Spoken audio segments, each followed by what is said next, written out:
الحمدللہ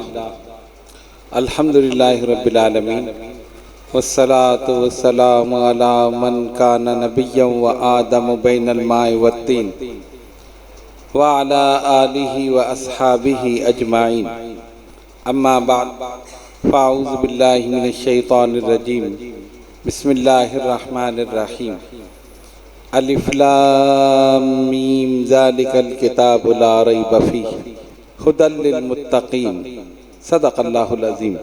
بارگاہ رسالت میں درود پاک کا نذرانہ پیش کیجیے۔ اللہم صلی علی سیدنا مولانا محمد وعلی آل سیدنا مولانا محمد صلاة دائمة بدوام الملک الحی القیوم۔ صدیق عکس حسن جمال محمد است، فاروق ذل جاہ و جلال محمد است، عثمان ضیائے شم جمال محمد است، حیدر بہار باغ خصال محمد است۔ من علینا ربنا اذ بعث محمدا ایدہ بایدہ ایدنا باحمدا ارسلہ مبشرا ارسلہ ممجدا صلو علیہ دائما صلو علیہ سرمدا صلی اللہ علی النبی الامی وآلہ صلی اللہ علیہ وسلم صلاة و سلاما علیک یا سیدی یا رسول اللہ۔ آج کی یہ مبارک اور مقدس محفل اپنے دامن میں بہت سی رحمتیں اور برکتیں لیے ہوئے۔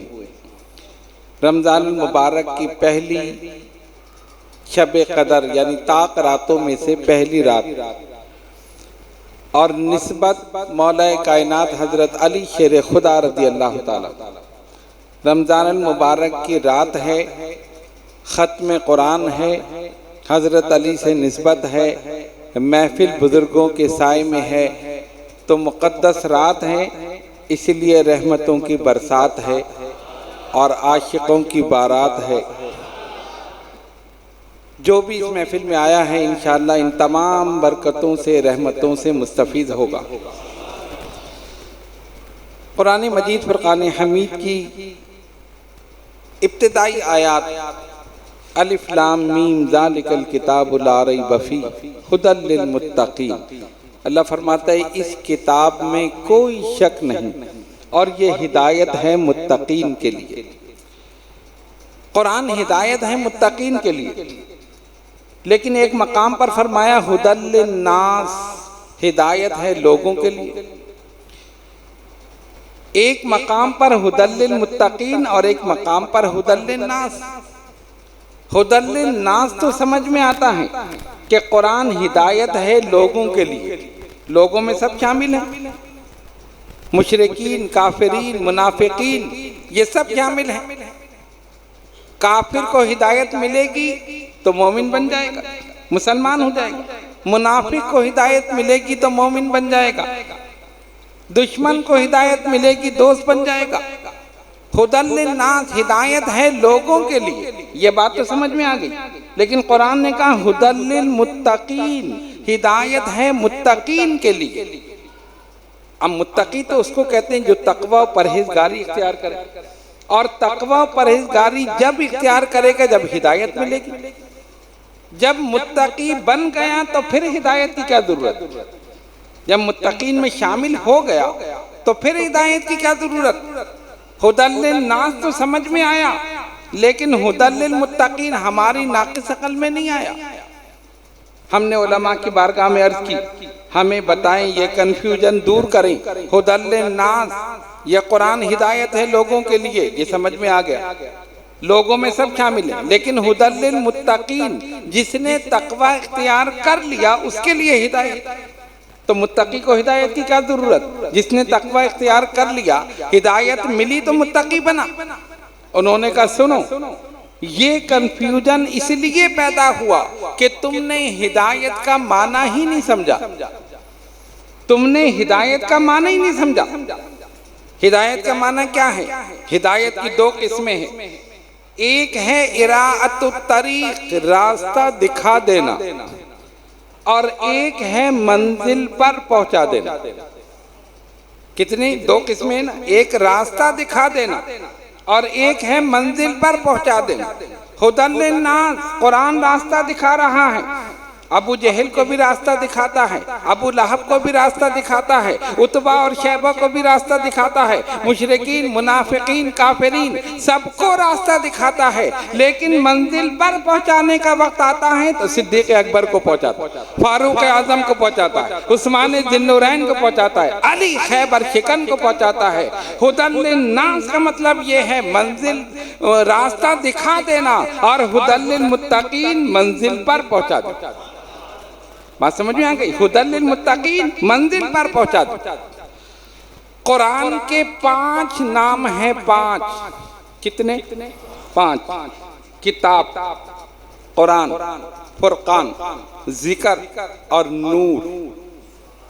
کتنے ہو گئے؟ 5۔ یاد رہیں گے 5؟ پوچھ لوں گا ابھی تھوڑی دیر میں۔ سب سے پہلے کتاب، اور یہ 5 نام اسی قرآن میں موجود۔ سب سے پہلے کتاب، اللہ نے فرمایا ذالک الکتاب لا ریب فیہ، اس کتاب میں کوئی شک نہیں۔ کیا مطلب؟ اس میں کوئی خرابی نہیں، اس میں کوئی عیب نہیں، اس میں کوئی نقص نہیں، اس میں شک ہی نہیں۔ ایسی کتاب ہر قسم کے شکوک و شبہات سے پاک ہے۔ اب شک کس بات میں؟ اللہ کا کلام ہونے میں کوئی شک نہیں، اس میں کوئی خرابی ہے یہ شک نہیں، اس میں کوئی نقص ہے یہ شک نہیں، ہر قسم کے نقائص سے، ہر چیز سے پاک ہے، یہ اللہ کا کلام ہے۔ اس میں کوئی خرابی نہیں، اس میں کوئی نقص نہیں، اس میں کوئی شک نہیں۔ تو جس ذات پر یہ نازل ہوا اس ذات میں بھی کوئی شک نہیں، اس میں بھی کوئی خرابی نہیں، اس میں کوئی عیب نہیں۔ یہ کیسے ہو سکتا ہے کہ کتاب تو بے عیب ہو اور جس پر نازل کیا جائے معاذ اللہ اس میں عیب ہو؟ جس طرح کتاب میں خرابی نہیں، جس پر نازل ہوا اس کی ذات والا صفات میں خرابی نہیں، جس طرح کتاب میں شک نہیں، اسی طرح رسول کی ذات میں شک نہیں، وہ بھی عیب سے پاک، یہ بھی عیب سے پاک، وہ بھی خرابی سے پاک، یہ بھی خرابی سے پاک، اس میں بھی شک نہیں، ان میں بھی شک نہیں۔ جس نے نازل کیا وہ بھی بے عیب ہے، جس پر نازل کیا وہ بھی بے عیب ہے، جو کلام نازل کیا وہ بھی بے عیب ہے، جس نے نازل کیا وہ بھی بے مثال ہے، جس پر نازل کیا وہ بھی بے مثال ہے، جو کتاب نازل کی گئی وہ بھی بے مثال ہے۔ ذالک الکتاب لا ریب فیہ، اس کتاب میں کوئی شک نہیں۔ یہ پہلا نام قرآن۔ اچھا، قرآن کو قرآن کیوں کہتے ہیں؟ قرآن قرأ یقرأ سے مشتق ہے، قرأ یقرأ کے معنی پڑھنا، سب سے زیادہ یہ کتاب پڑھی جاتی ہے، اسی لیے اسے قرآن کہا جاتا ہے۔ اللہ نے قرآن کا لفظ قرآن میں ذکر کیا، اللہ فرماتا ہے بل ہوا قرآن مجید فی لوح محفوظ، بلکہ یہ قرآن لوح محفوظ میں۔ قرآن کا ذکر آگے نا، اس کے بعد فرقان یاد۔ تبارک الذی نزل الفرقان علی عبدہ لیکون للعالمین نذیرا، ہم نے فرقان نازل کیا۔ فرقان کے معنی فرق کرنے والا، یہ وہ کتاب ہے جو حق اور باطل میں فرق کرتی ہے، جو کفر اور اسلام میں فرق کرتی ہے، جو اچھے اور برے میں فرق کرتی ہے، جو کھرے اور کھوٹے میں فرق کرتی ہے۔ فرقان لیکون للعالمین نذیرا، ہم نے اپنے بندہ خاص صلی اللہ علیہ وسلم پر نازل کی تاکہ لوگوں کو ڈرائیں۔ کتاب، قرآن، فرقان، اس کے بعد کوئی کہہ رہا ہے ذکر، کوئی کہہ رہا ہے نور۔ چلو نور کو پہلے لے لیں۔ قد جاءکم من اللہ نور و کتاب مبین، اور اللہ کی طرف سے تمہارے پاس 2 چیزیں آئیں، ایک نور اور ایک روشن کتاب۔ علماء نے لکھا نور سے مراد ذات پاک محمد مصطفیٰ صلی اللہ علیہ وسلم، اور کتاب سے مراد قرآن مجید فرقان حمید۔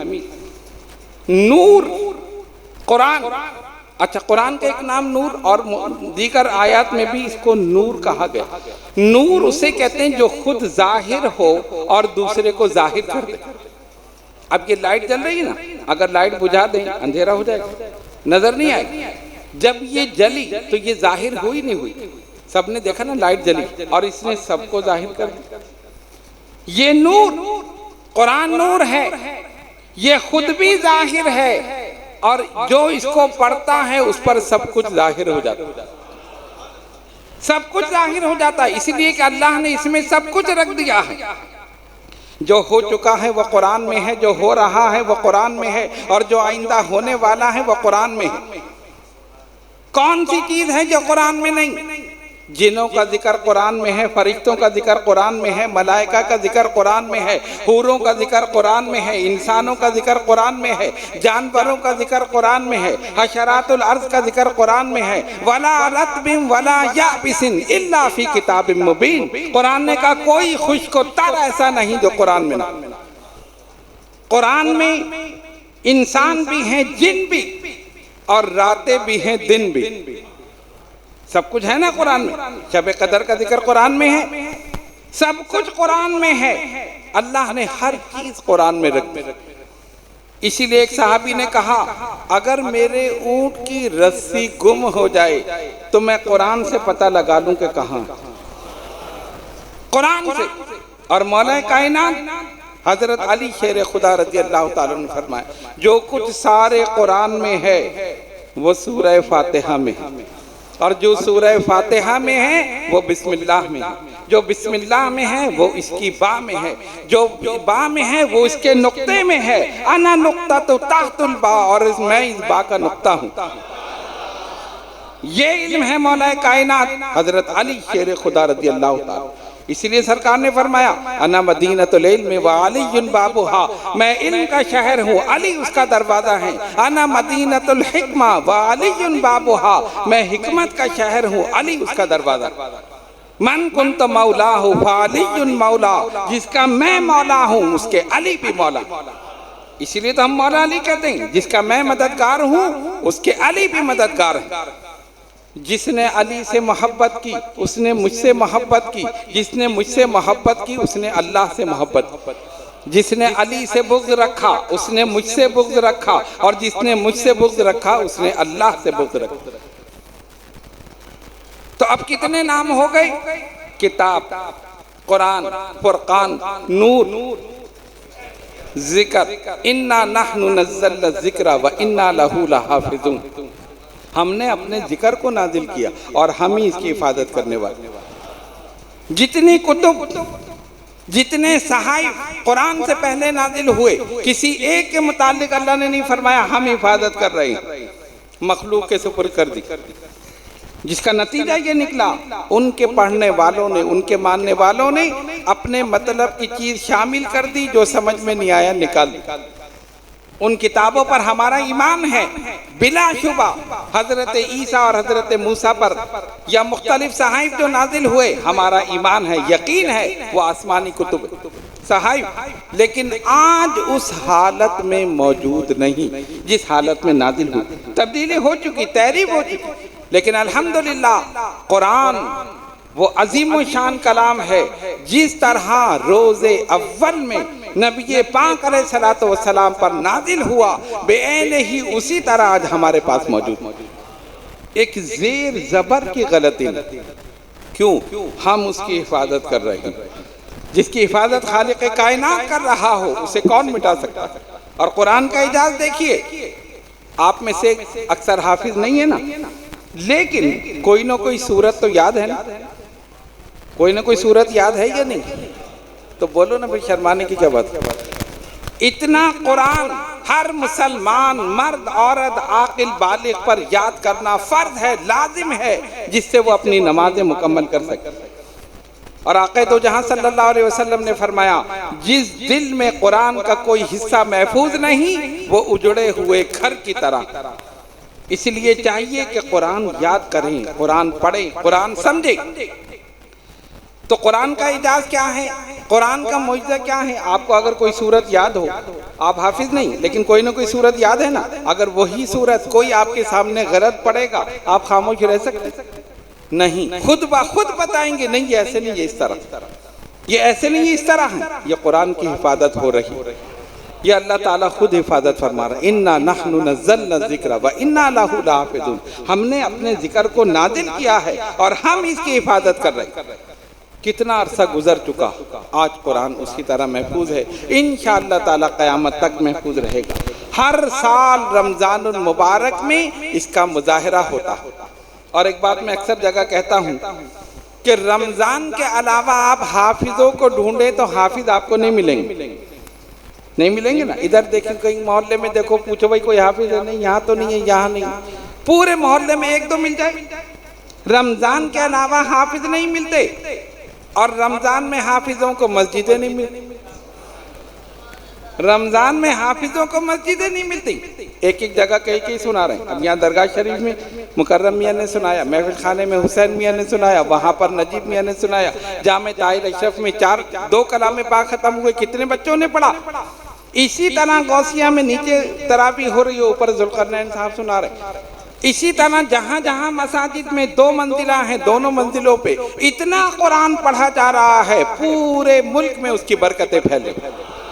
اور ہم اگر اللہ کے عذاب سے بچے ہوئے ہیں اسی لیے کہ رمضان میں قرآن پڑھا جاتا ہے۔ اسی لیے میں کہتا ہوں کہ تراویح رمضان کی شان ہے، تراویح رمضان کی پہچان ہے، تراویح رمضان کی زینت ہے۔ اگر تراویح کو رمضان میں سے نکال دیا جائے تو کیا بچے گا؟ جیسے ہی چاند ہوا سب کے رخ مساجد کی طرف ہو، جا رہے ہیں، آ رہے ہیں، جا رہے ہیں، آ رہے ہیں، قرآن پڑھا جا رہا ہے، قرآن سنا جا رہا ہے۔ سب سے زیادہ پڑھی جانے والی کتاب، سب سے زیادہ سننے والی کتاب۔ ایک کتاب کو آپ سن لیں یا پڑھ لیں، دوبارہ کوئی پڑھ کے نہیں بھئی یہ تو میں نے پڑھا ہوں، کوئی واقعہ سنا ہے، نہیں یہ واقعہ میرا سنا ہوا ہے، دوبارہ نہیں سنا۔ ایک کتاب آپ پڑھتے ہیں نا، اردو کی آپ کتاب لے لیں، کوئی ڈائجسٹ، کوئی ناول پڑھ لیں، اٹھا کر رکھ دیں۔ قرآن واحد کتاب ہے، جتنی مرتبہ پڑھو گے اتنی مرتبہ سرور حاصل ہوگا، اتنی ہی نیکیاں ملیں گی، ہر حرف پر نیکیاں مل رہی۔ یہ قرآن کا اعجاز ہے، یہ قرآن کا معجزہ ہے۔ خوش قسمت ہیں وہ جنہوں نے اپنے بچوں کو حافظ قرآن بنایا، جو خود قرآن پڑھ رہے ہیں۔ انشاءاللہ یہی قرآن اس دنیا میں بھی، قبر میں بھی اور حشر میں بھی کامیابی کی ضمانت ہے۔ اللہ ہمیں قرآن کے نور سے مزین کرے، ہماری قبروں کو قرآن کے نور سے مزین کرے۔ تو یہ ایک لمحہ فکریہ ہے، ہمیں چاہیے کہ ہم دین کی طرف اپنے بچوں کو لائیں۔ الحمدللہ یہاں پر جامع طاہر اشرف میں اس کا پورا اہتمام ہے، دینی دنیاوی تعلیم کے ساتھ درس نظامیہ شروع ہو چکا ہے، مدرسۃ البنات موجود ہے، سمنانی فاؤنڈیشن اسکول موجود ہے، ساری چیزوں کا اہتمام ہے، جو جس میں جانا چاہے چلا جائے۔ یہ دنیا دارالعمل ہے، ہمیں چاہیے کہ آج ہی ہم اپنے بچوں کو صحیح نہج پر، صحیح راستے پر ڈال دیں، تاکہ کل ہم دنیا سے جائیں تو ہمارے بچے ہمارے لیے کم سے کم ہاتھ اٹھا کر فاتحہ پڑھ سکیں۔ قرآن کی شفاعت سب کو نصیب ہو۔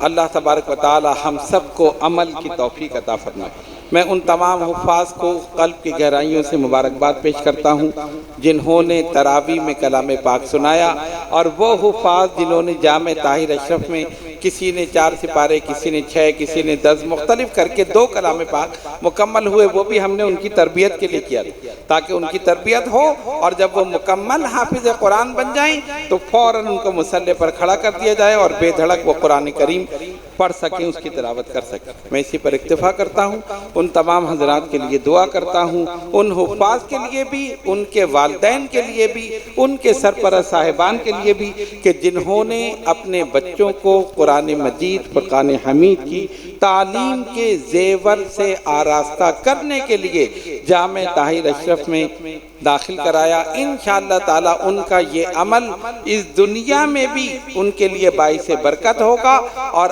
آخرت میں قرآن کی شفاعت نصیب ہوگی۔ وآخر دعوانا الحمدللہ رب العالمین۔